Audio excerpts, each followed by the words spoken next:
ఇది కేవలం ఆర్బీఐ ద్వారా చేసిన అప్పు మాత్రమే సుమా.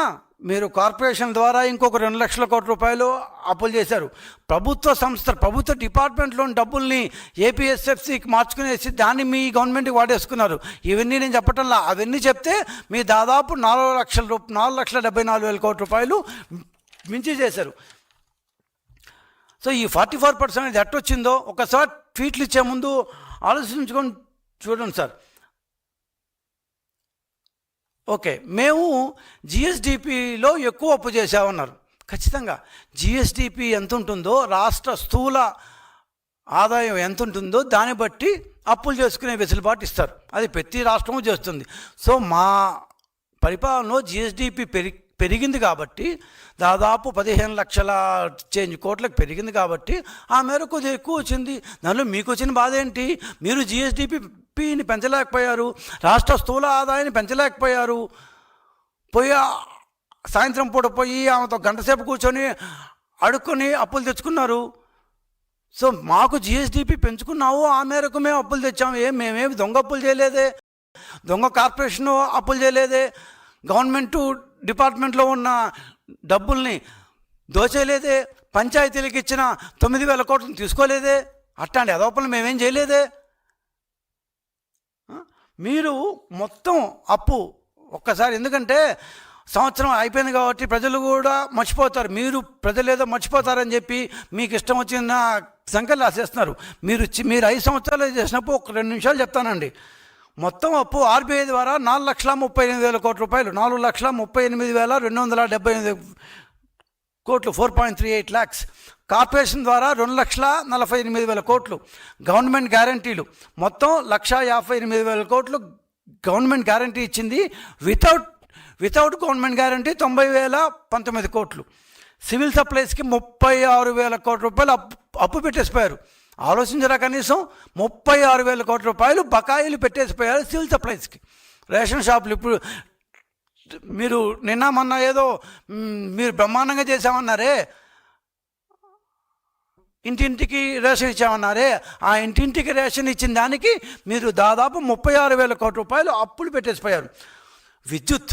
విద్యుత్కి మీరు 34,267 కోట్ల రూపాయలు అప్పు పెట్టిపోయాడు. 34,267 crores.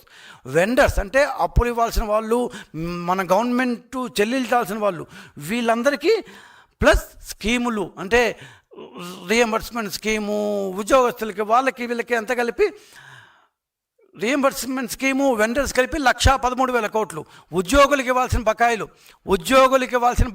21,980 కోట్లు.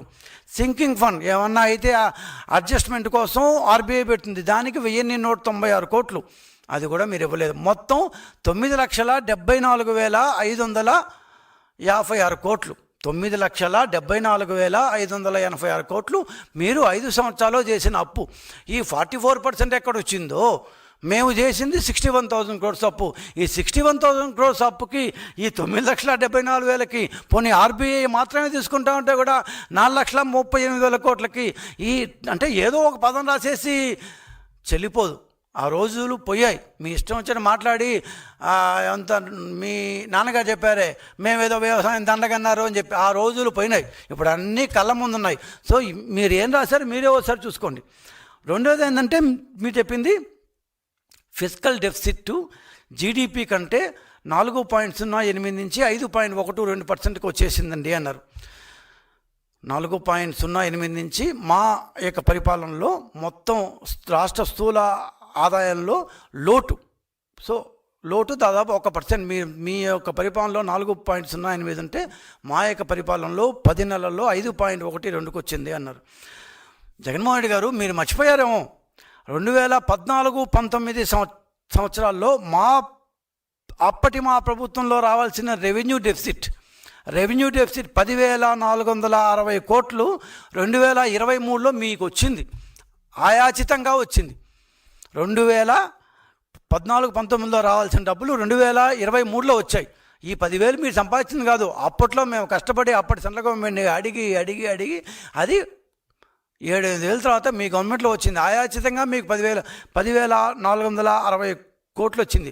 అంత ఎక్కువ వచ్చిన తర్వాత కూడా మీ యొక్క ఫిజికల్ డెఫిసిట్ లోటు 4.08 ఉంది. ఇదే కాకుండా అంటే ఇట్లాంటివన్నీ చాలా తక్కువ మందికి తెలుసు. 15th ఫైనాన్స్ కమిషను ప్రతిపాదించిన రెవెన్యూ డెఫిసిట్ ఒక 10 సంవత్సరాల పాటు మనకు రెవెన్యూ డెఫిసిట్లో అంతరాన్ని ఇస్తామని చెప్పిన దాన్ని 2021 నుంచి 26 దాకా ఇవ్వాలి, 5 సంవత్సరాల పాటు 30,497 కోట్లు. మీరు ఏం చేశారో మాకైతే తెలియదు, కానీ మొత్తం 30,497 కోట్లు 5 సంవత్సరాల్లో రావాల్సిన డబ్బుని మొదటి 3 సంవత్సరాల్లోనే లాగేశారు. ఎవరిని ఎక్కడ ఎట్లా పట్టుకున్నారో మాకైతే ఐడియా లేదు, కానీ 5 సంవత్సరాలు రావాల్సినంటే ఈ 2 సంవత్సరాలు, ఈ సంవత్సరం, ఇప్పుడు దాన్ని జరిగే సంవత్సరం, దాని ముందు సంవత్సరం రావాల్సిన డబ్బుని మీరు 21, 22, 23 సంవత్సరాలైనా 30,000 కోట్ల రూపాయలు స్వాహా చేశారు.